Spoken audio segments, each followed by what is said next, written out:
Assalamualaikum warahmatullahi wabarakatuh. Sebelumnya perkenalkan, nama saya Ani Rahmana Marwati, NIM 2420047, kelas PIAUD A semester 5. Video ini dibuat guna memenuhi tugas mata kuliah Teknologi Pendidikan dengan dosen pengampu Pak Diki Andriawan Nugroho MKOM. Di sini saya akan mempresentasikan mengenai konsep using teknologi pendidikan dan penerapannya. Materi yang akan saya bahas, yang pertama ada pengertian using teknologi pendidikan. Yang kedua ada cakupan dalam using teknologi pendidikan. Dan yang ketiga ada contoh penerapan using teknologi pendidikan. Langsung saja pada materi yang pertama, yaitu pengertian using teknologi pendidikan. Teknologi adalah ilmu pengetahuan yang mempelajari tentang keterampilan dalam menciptakan alat hingga metode pengolahan guna menyelesaikan berbagai pekerjaan manusia.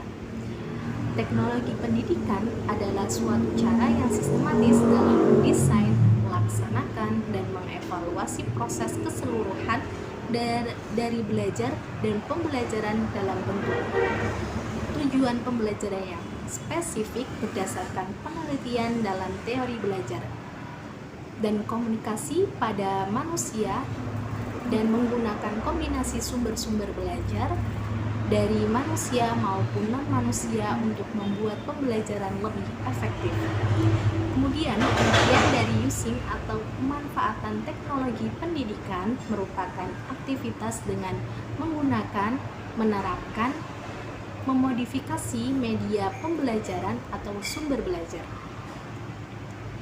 Materi yang kedua ada cakupan using dalam teknologi pendidikan.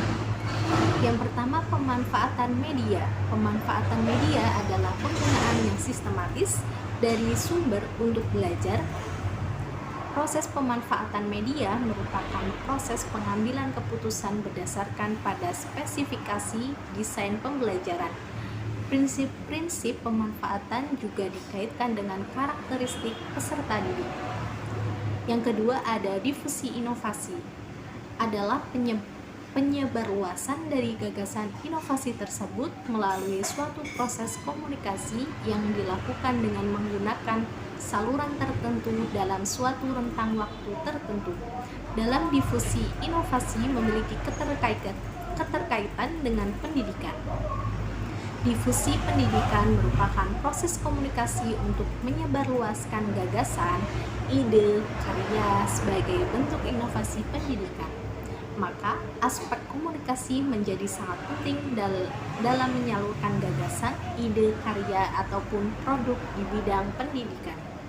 Yang ketiga, implementasi dan pelembagaan. Implementasi adalah penggunaan bahan dan strategi pembelajaran dalam keadaan yang sesungguhnya. Sedangkan pelembagaan adalah penggunaan inovasi pembelajaran secara rutin dan terus-menerus dalam suatu struktur dan budaya organisasi.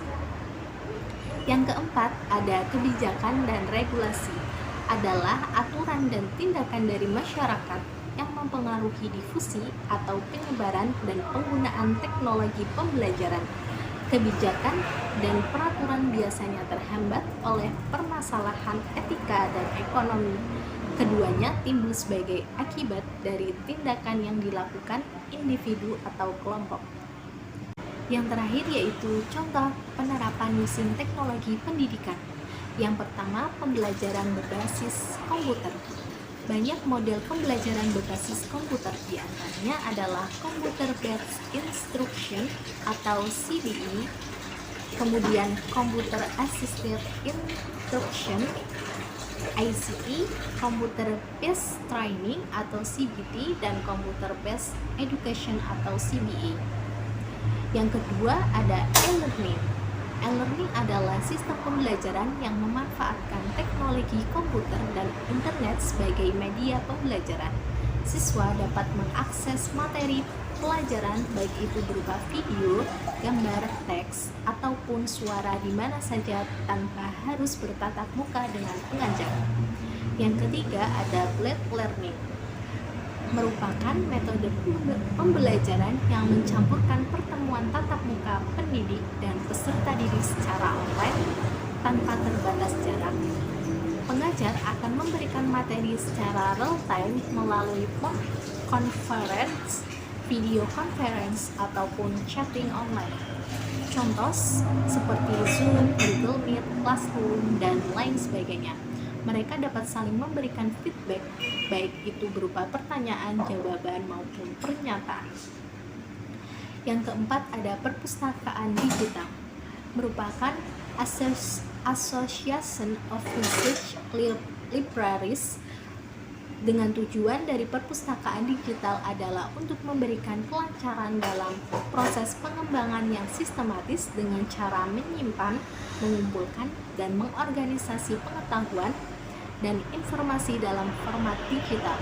Siswa dapat mengakses buku-buku dalam bentuk digital dan mempelajarinya tanpa harus datang ke perpustakaan langsung atau harus membeli buku dalam bentuk fisik. Tentu saja ini menguntungkan karena siswa dapat belajar dimanapun dan kapanpun. Yang terakhir, yang kelima ada penggunaan alat pendukung KBM.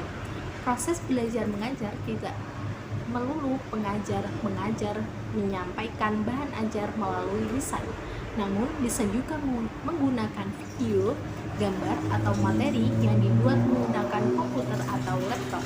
Kemudian ditampilkan lagi menggunakan teknologi berupa proyektor agar objek lebih besar dan dapat dilihat oleh semua siswa.